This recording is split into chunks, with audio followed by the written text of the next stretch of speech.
I went camping with my friends Ralph, Angus and Raoul the summer after we graduated. We had been friends through most of high school, and our other friend Todd couldn't make it because he started college the year before, and he was still away. We all had been camping before, but not in this area. We were warned to be careful of bears, but we were not too worried because we were all well versed with bear safety, and Ralph even brought his rifle, just in case. We'd been told that this campsite that we had chosen was beautiful and peaceful, with a lovely lake and lots of hiking trails. One of our teachers had told us about it, and we were pretty excited. We drove to the site and then we had to hike in about 3 hours because there was no car access. It wasn't a difficult hike. You could probably do it on a four-wheeler if you had decent skills. We didn't have one of those though, so it was walking for us. We carried our tents, sleeping bags and supplies on our back. The trail was beautiful, and we joked and talked the whole way. The sun was shining and the birds were singing.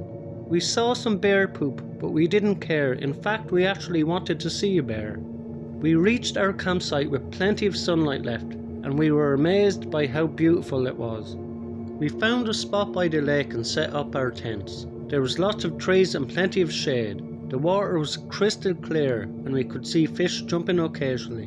We gathered some firewood and built a fire. I was feeling adventurous and I decided to explore the area. Raoul came with me. We hiked for a few hours enjoying the beautiful scenery.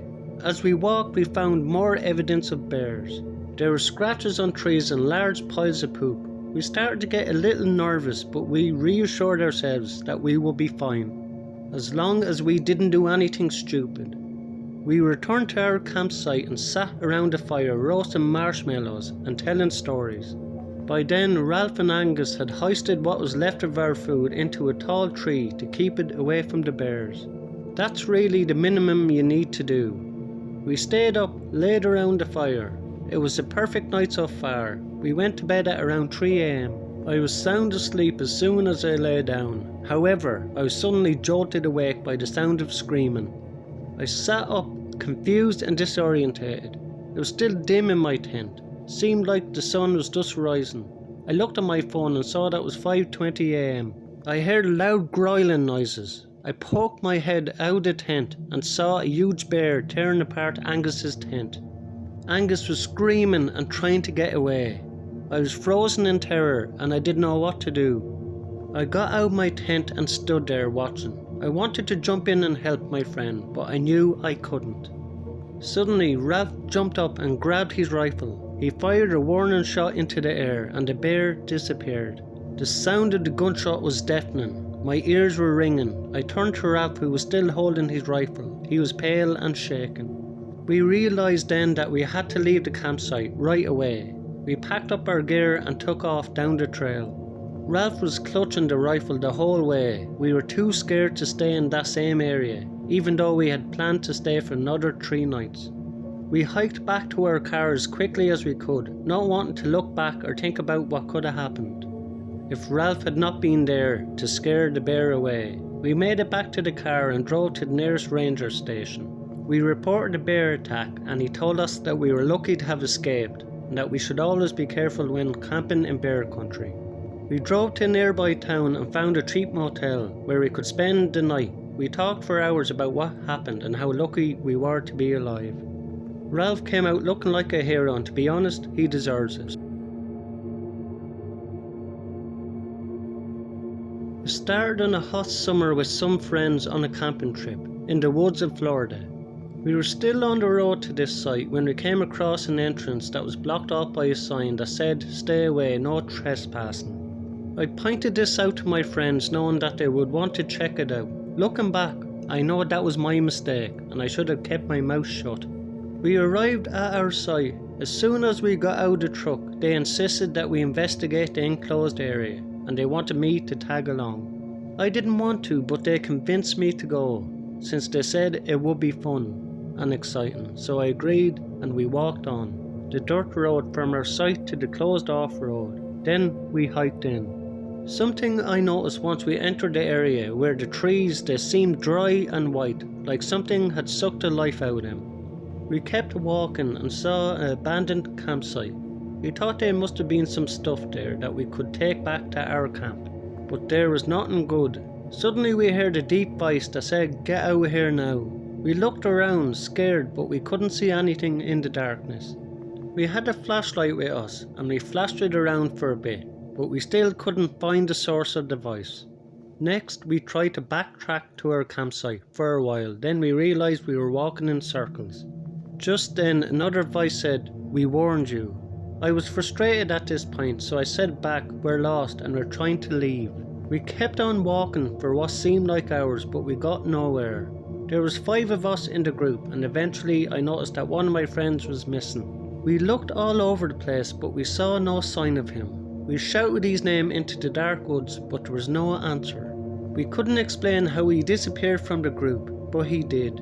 Then one of my friends, Mike, spoke out and said, "I heard that some people sometimes go missing from this area and are never seen again."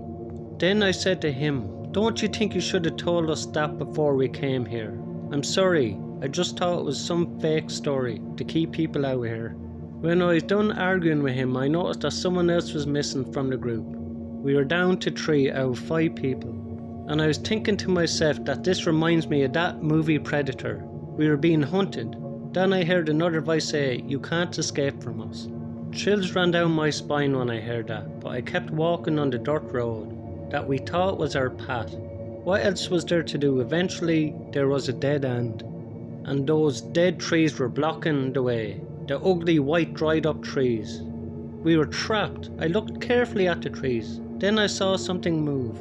And when I looked closely, it opened its eyes. There was something stalking us in the woods. I jumped and screamed when I saw that. Then I asked the guys if they noticed it too. And they did. It was too dark to tell what the creature was, but it seemed to live in the trees.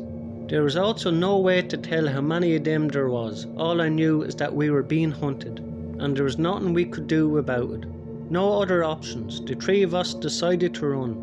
We ran with the intensity that I didn't know I had, and eventually we passed the no trespassing sign that we saw on the way in.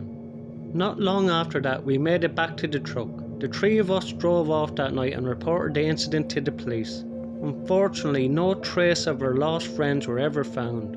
We mourned them for a while and eventually moved on. Please, if you ever come across an area that's marked "Do not enter," then don't enter.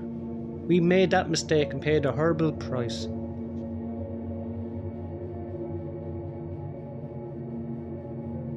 A terrifying thing happened to me and my sister Carly a few years ago.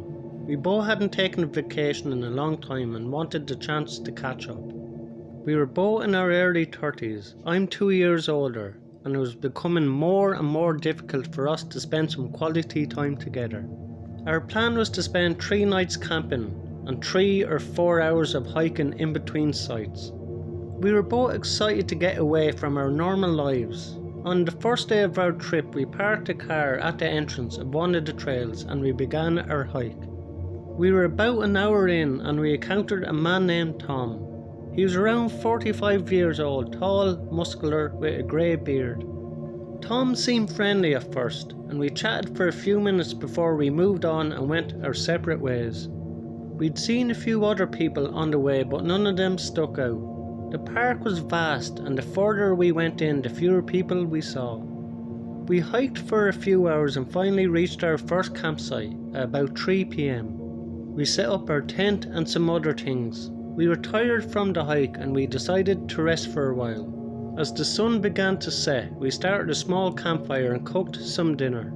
We sat around the fire talking and enjoying the peace and quiet of the wilderness. I was exhausted after a long day, so we went to bed early. I fell asleep almost immediately. I've always been comfortable sleeping in a tent, but in the middle of the night I was suddenly awakened by a strange noise. I opened my eyes and saw a shadowy figure standing outside of our tent. It was Tom. As soon as he saw me, he disappeared into the forest. I was startled and frightened, but I didn't want to scare Carly, so I decided not to tell her. I was hoping that it was just a weird coincidence and that Tom was passing by our campsite for some reason. But the next morning, as we were getting ready to start our hike for the next campsite, I saw Tom again. He was standing down the trail from us, not moving, just standing there, watching. We decided to press forward anyway, and we reached the next campsite before sunset and quickly set up our tents again. As we were sitting around the campfire, Tom appeared out of nowhere. He sat down next to us and said some really creepy things. We could tell that he was becoming increasingly agitated. We were scared and we didn't know what to do. We tried to tell him to leave, but he wouldn't listen. He kept circling our campsite and staring at us. We spent the whole night sitting up, too frightened to sleep. We kept the fire burning all night, hoping that it would keep Tom at bay. The next morning we packed up our tent and hiked all the way out of there. It was a 2-day hike, but we just managed to do it in just under 3 hours. It was a little more downhill on the way back, so we also made good time because of the circumstances. We were happy when we finally reached the car before sunset. We reported Tom to the park rangers, but nothing came of it. They said that they would keep an eye out for him, but they didn't seem too concerned. Part of me feels like they thought it was all in our heads, but it wasn't. That guy Tom was following us, and I have no doubt that he would have done something if we spent another night out there.